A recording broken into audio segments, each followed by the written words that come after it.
right, so here's our new kindergartners. And share with us with what you wrote. All right, this is what we wrote. Our animal, if you will, was a turtle.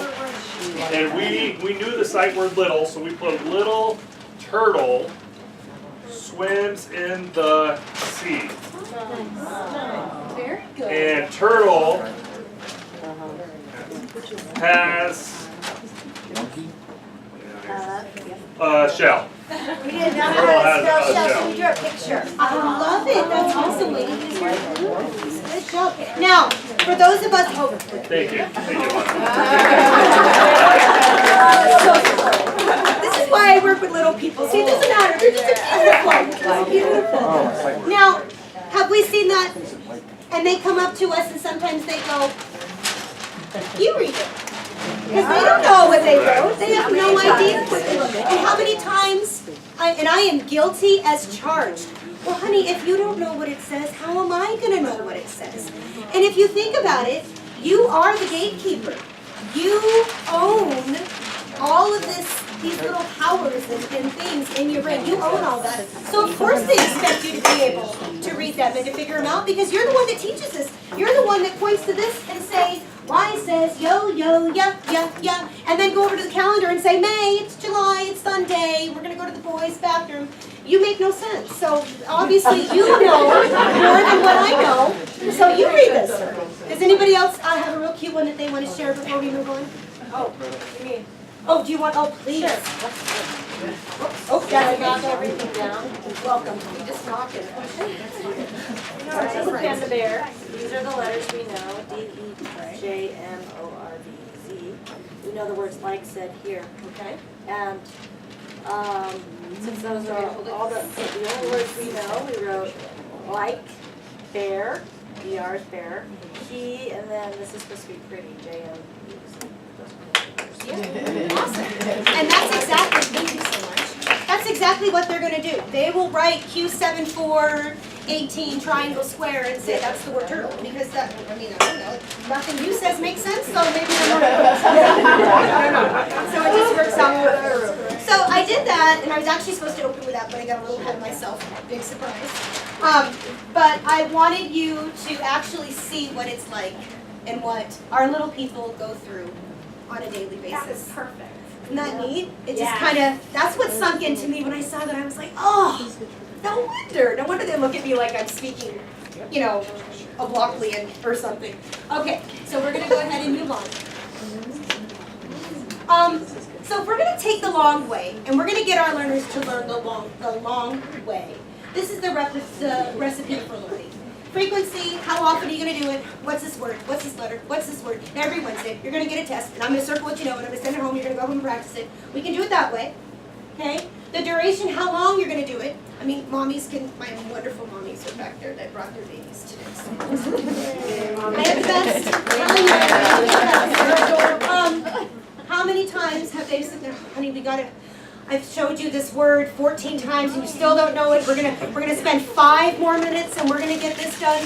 And it, you know, some of them will get it within 30 seconds, and some of them you can talk to your blue in the face and they're still learning. And then, which way? How are you going to learn? Are you going to learn with a flashcard? Are you going to learn with a puppet? Are you going to learn? I mean, phonics. How are you going to do it?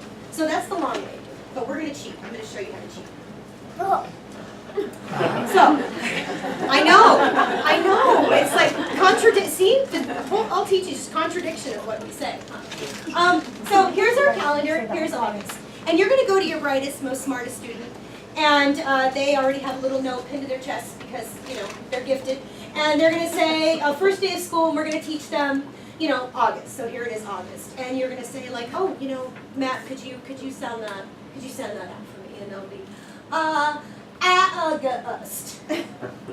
August. And that makes perfect sense because that's exactly, precisely what every single one of those letters make. That's the sound that it makes. And what do we say? We say, oh my gosh, you did everything you were supposed to do. You sounded out those little sounds. You did such a good job, but you were absolutely wrong. So that word is August. And what we're going to do is we're going to clap the word August, August, August, August, August, August, August, August. And we're going to march and we're going to just say August until everybody knows that word August. And then we're just going to move on. Because there is no rhyme or reason. So what happens when they don't ask the why. Why aren't they asking that? Because nothing we say makes sense. We got rid of the why in teaching. And as you know, with 4 C's, moving that direction, we need to bring that why back. Not only do they need to own it, but they need to understand why, and they need to be able to teach it themselves. So, okay, there we go. Got ahead of myself again. All right, we can put that one too. One more. Yep. Okay. So what we're going to do is we're going to get into patterns, and we're going to show you how we can see patterns in letters and sounds so it makes sense. And we know that our most intelligent people can see patterns in everything. And oh, pretty soon.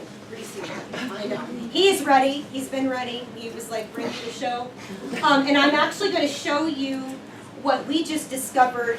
We were practicing on Friday, and it was Melissa and these people right here, and they blew my mind. They made the most interesting pattern, and that we're going to share when they have their chance to do that. But I wanted to bring that in. They discovered their own pattern that I didn't even see, and I had to call Katie and tell her. And I said, "You're not going to believe what the connection that these kids made with this that she didn't even see. This wasn't even her purpose." But these kids who are becoming more and more smarter than us, which I hate to admit it, but it's true, they're getting smarter than their teachers. They are picking up on these things because we've taught them the critical thinking process. So, Einstein has a fantastic fact or quote that says, "If the facts don't fit the theory, change the facts." Now that sounds unethical. It sounds like, okay, well, the kids all need to be reading at a level 14, but they don't. So, oh, guess what? I'm going to change the facts, and now they do, and now they all read. But that's not what it means. What we're going to do is we're going to get sneaky about it. And there's scientific laws where if I was to take this lightsaber and I was going to drop it, what's going to happen? Do I need to go home and practice that? Do I need to go around dropping things 400 times and see if they fall? And no, I already know that. There's nothing that anybody in this room can do to change the fact that if I drop this lightsaber right now, it's going to fall. But what is that called? Gravity. Gravity. Now, I can change that. I can, in here, from now on, I can say, okay, when everybody leaves here, that word is not gravity anymore. That word is now flew. So, every time I drop this, it's going to flew. I didn't change the law, I just changed the principle. I changed how I was going to present it to you to make it more interesting for you. So, that's how we kind of got around Einstein's logic on that one. So, this is where my babies come in. There is a way of doing that, and this is the secrets. Telling the kids the secrets. There is a reason why when we look at August and why when you see AU it doesn't say And what you're doing is you're tapping into their little brain. So you would say, you know, Miguel, you are so right. That is how you said that. You used all those strategies, but there's a secret in that word. There's a secret in the word August. And AU. AU and also AW, but it just doesn't happen to be in that word, are head over heels in what, boys and girls? In love. In love. You want to come up here and help me do this one? Since I know you guys are sitting like amazing model children. Like, go to the children's store and buy perfect children, and there they are. There is no children's store. Unfortunately, there's not. Okay, so these guys are going to...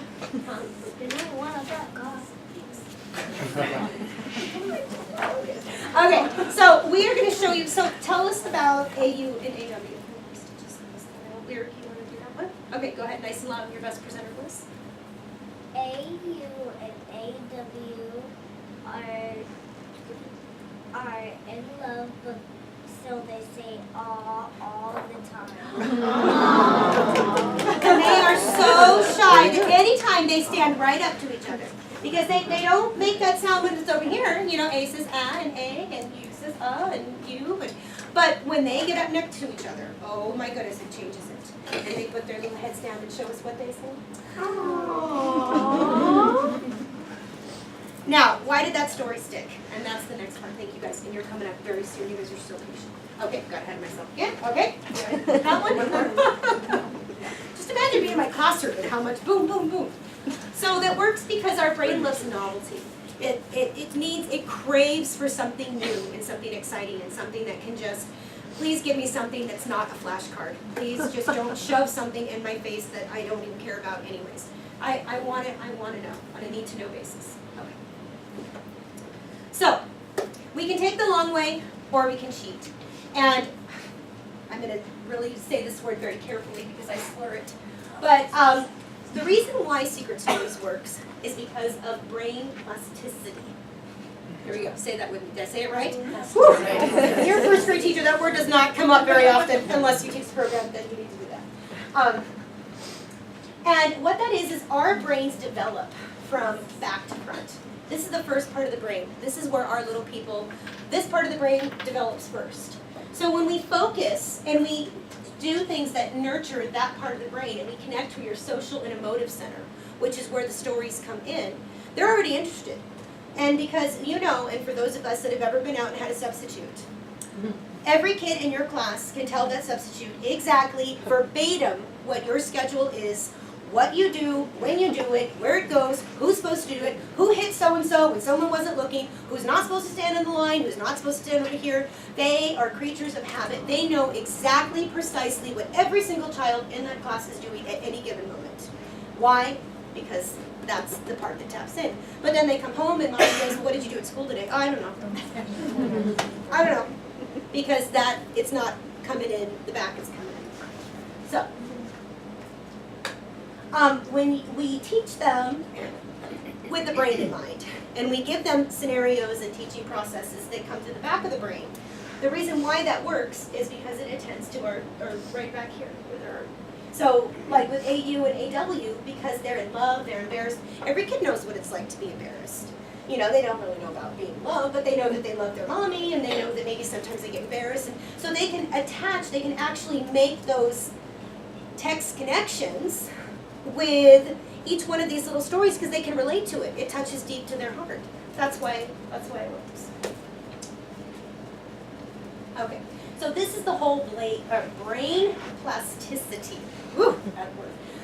And what you're doing is things that are used together are fused together. So you are completely cheating by taking your sensory motor skills, your visual skills, and your auditory skills. And you're utilizing all three of those categories when you teach with the brain in mind. And that's why they get it. So they see it, say it, and do it. That's right. That's right. That's why it works, huh? Okay, so these little guys are so headstrong and so adamant about teaching you some of their stories that I had each one of them go ahead and find the stories that meant the most to them. And they're going to show you how making logical explanations for why letters say the things they do when they jump off that letter wall and they jump into our text. And they are so, what's the word I'm looking for? They're so sure that it's going to stick in your brain that they guarantee that you will at least know 3 of them by the time you leave here, just by really tapping into that. So I felt, you know, what better way to show how to teach a secret than to let them teach it for you. So, are you ready? I have, so let's see, we got 4 munchkins and so do you guys mind doubling up? Oh yeah, okay, yeah, mommies are like, we are good. We are good, okay, so then 6 then, and 4 of those. So then maybe you guys can kind of work with them, okay? Presenters, you are going to go to the table group and you're going to introduce your stories, okay? And then we're going to save our bonus one that we discovered yesterday. We're going to save that one for last. So do you want to talk about that last, okay? All right, so without further ado, I'm going to release my little mini munchkins, and they are going to enlighten you and just show you how to access that back door of the brain. Hi, I'm here to present to you my secret stories. I have 2 to share with you today. The first one is CECICY and GEGIGY. You're right here. They CECICY, they have dancing classes, so they go CECICY. And then GE, GI, GY, they have dancing class too. And then when they leave, they come and then they go GE, GI, GY. And then we have CA, CO, CE, so shy that they tell N, R, and M, N, R, and M what to say, and they say it for them. And so KN says WR says and MB says Nice job. 30 seconds. When they're going to talk about OUS, they WR, when they're in